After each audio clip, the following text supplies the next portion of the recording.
Hello, here we are. Dr. Benson, thank you so much from the bottom of my heart for supporting our inaugural Veterinary Teams Living Well Stream Symposium. I know that's a mouthful.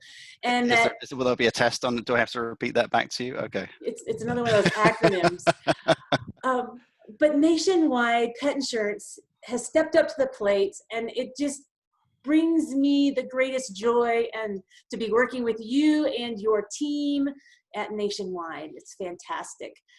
Thank you again. Oh, it's great. Thank you, Rebecca. And call me Jules. I mean, I think we're new friends, but we're friends, so that's good. No, Nationwide's been, I've only been on board for, I say only, but now it's almost a year after I took over from our dear friend, Dr. Karen McConnell, who was a huge believer in personal wellness and the wellness of the veterinary team. So I think, she and I really shared this belief that, pet health insurance, can help to improve our practice wellness, and really not just from I think a lot of people focus on the financial portion of it, but for myself, just, having spent, 3 or 4 years full-time in practice, having those conversations about finances and health outcomes associated with them, that's what, often led to us having, like really tough days in the back office, when you're saying, okay, and I remember specific instances where, a dog, bloated, and it's like, okay, well, we can do these things, and it's just like, there's not the possibility to do those. So that dark cloud that passes over every time we have to make that conflation between financial decision making and medical decision making.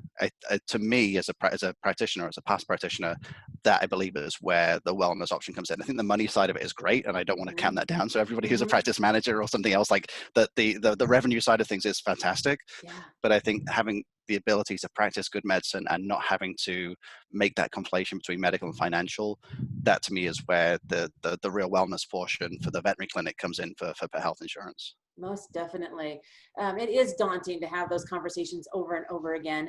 And I think the newer statistic I saw come out is that patients that have pet insurance or that are insured will be in like 3 times as often for that pet care. So they are getting the best pet care. So as a veterinary team member, if I'm really advocating for that pet, getting the best pet care, that's one of the ways we can do that. Definitely the frequency thing. And of course, when it comes down to not just the wellness care, but obviously the chronicity of disease, all those skin appointments that don't come back and then flare up again, or, all those things that we, the diabetes, recheck that, we really want to make sure we have that cat in for a curve or for a glucosamine. And certainly for the compliance side of things, again, which gives us peace of mind, it's definitely huge.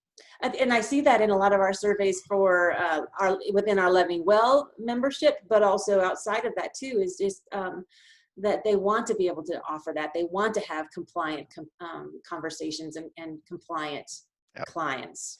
Yeah. And for the clients, they want to do the best thing. So it's a double-edged sword, right? So we, as a human animal bond certified company now, so Nationwide is one of only 2 companies that are human animal bond certified. To me, it's been amazing learning about how much of, we know that the bond is reciprocal. We know that pets, get as much from the bond as we do. Or hopefully as much from the bond as we do. But a large part of our job really should be that focus on how do we preserve the human animal bond, and knowing that some of these things that we might recommend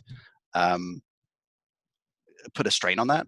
So every time we send a cat home with pills, it's a pretty big strain on the human animal bond for that pet owner. So the ability to have options, whether it's moving to compounds or injectables, again, just having the wherewithal to have those conversations without worrying about the financial implications.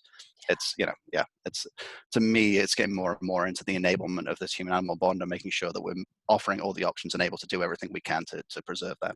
And that's what it's all about. People, even team members, often forget it really is driven by the human-animal bond. It's the example I use is that client wants to be able to kiss that dog, and the bond is broken because it's stinky breath, right? It is about the human-animal bond. And COVID at the moment, maybe. Yeah. Yeah, it's we're all quarantining happily with our pets. Yeah, it's good. Yeah. Thank you, Jules. So what advice could you give our viewers in living well? do I have to take my own advice? Because I think that's the biggest issue. It really is. I mean, we've talked about this before, but having the discipline to take time for yourself, and our calendars at the moment just seem to be completely nutso in a good way. Again, being productive and working with our colleagues, but trying to make sure that you have the ability to distinguish between what's essential that you be involved in and what you don't have to be involved in, and taking yourself out of that, and having the discipline to say, no, I need other time to focus on other things, and not burning yourself out. I think that's the biggest challenge we all have. We all, certainly a lot of people within the industry and within, veterinary medicine generally, we tend to be very driven.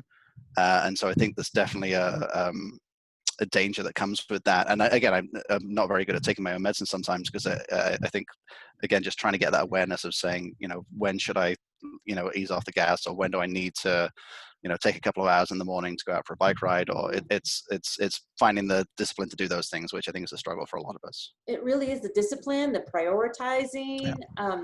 My first class that I offer within Veterinary Teams Living Well is defining, like writing out your personal values, vision, and mission, and then using those as guiding principles to say yes and no. Oftentimes we say yes because we don't know if it really aligns with where we want to go, because we've never defined it. Absolutely. It's your own personal strategy and brand. You have to work, are these things, are the things I'm saying yes or no to fulfilling what I need to be doing to get me to where I need to be, whether it's from a professional or from a personal point of view. Absolutely. Right. Yeah, because it blends. Our lives and our careers blend. Yeah. Yeah. Yes. As much as we might think that they're separate, they're really not. They're really not. No. Sweet. Well, I loved it. You did really good. And I do want to bring to point the tea revives you. Yes. I saw that right away, and we had the conversation that I'm all about my creamer in my coffee. It's so I drink black tea, no sugar, like English breakfast or Irish breakfast. Like, it's really bitter, but it's like I don't know, is it a Guinness drinker or it's that kind of thing for me, but I'm not a coffee drinker at all. Never liked it. So I think the tea, I do have to remind myself to hydrate with water as well, though, because I think there is work now saying that coffee and tea do hydrate you, but clearly they are diuretic a little bit as well, so we have to be somewhat sensible about those things. But yes, tea does revive you. It's for the soul. See, all of that is in well-being advice, taking your water with your tea. That's great. I will say, I'll have a product placement and say the Soda Stream was an excellent investment for us. I used to drink seltzer, I used to buy cans of seltzer, and it's been very good for my wife and I. So that's my wellness product placement. Not being sponsored by Soda Stream or other brand of carbonated water. Oh boy, I had no idea. So for those folks, I've been following you in your journey at Nationwide Pet Insurance since you took on the job, but a lot of folks don't understand maybe your background in veterinary medicine. So why don't you give us like the cliff notes? Sure. So I'm obviously from the UK originally. I took a gap year between school and university to do work in Northern Africa, so in Egypt, Sinai Peninsula, so working with human health and animal health projects. And I wasn't in vet school at that point, so I didn't have a place in vet school, and it was really that changed my mind of the applicability of veterinary medicine. So I was a zoological person before that, but then it was really that combination of, okay, this is that you're not just having the immediate gratification of solving problems, but also the herd health and the epidemiological aspect really appealed to me as well. So I went to school in Liverpool in the UK. You don't have to do undergraduate work to go to vet school in the UK, but I did. I intercalated a degree, so I took a year in the middle of my vet degree to do a degree in veterinary conservation medicine. So again, that was all around the genetics of things like captive breeding, genetic bottlenecks, epidemiology. So all like really, really interesting things. It was the first year they ran that course, and again, that was my view to having seen practice. I knew I probably didn't want to be in practice forever. I knew that I wanted to practice for a period of time just to see what it is that we do on a daily basis, and I loved it practicing, but I knew I had interests outside of that. So I came to the US, practiced in Pennsylvania, just outside Doylestown, for about 3.5 years full-time, and then another 3 or 4 years part-time, where I worked at a pet health insurance startup, and I was there for 8 years. So I was the first, within the first 10 employees, and we were 170, 180 when I left. And so just experiencing that kind of growth in an organization kind of just gave me so many opportunities to hone different skill sets, and my kind of personal passions are around, kind of data and how do we integrate data into what we're doing from an animal health point of view. And I could talk for hours about, the informatics and all those types of things that I think there are so many awesome and interesting opportunities in that would contribute to our wellness. If we have evidence-based medicine, then our wellness as practitioners is better because we're doing the right things and data say so. Anyway, that's an aside. And then I worked Look at you, got all excited. It's like I do. And then I worked for 3.5 years. My job before Nationwide was working with Steve Curtin, who I think you know, at Circa Healthcare. So a veterinary healthcare consultancy. So working with big pharma brand names and companies like NAVC, really around everything from kind of launching brands all the way to, life cycle management. And, to really, I wasn't a marketer before joining Steve's team. And I learned a huge amount and worked with awesome people in the industry. But then, I kind of, as Carol, decided that she was going to take a step backwards, not backwards, take a step back and enjoy her life, which is fantastic. Which Again, would be a lot of forward movement for a lot of us. Again, a wellness choice. We know Carol's, in the peak of her life, and she's decided to say, I want to take as much of that as I can to do the things I want to do with it. So again, like, she's outstripping all of us in the wellness stakes.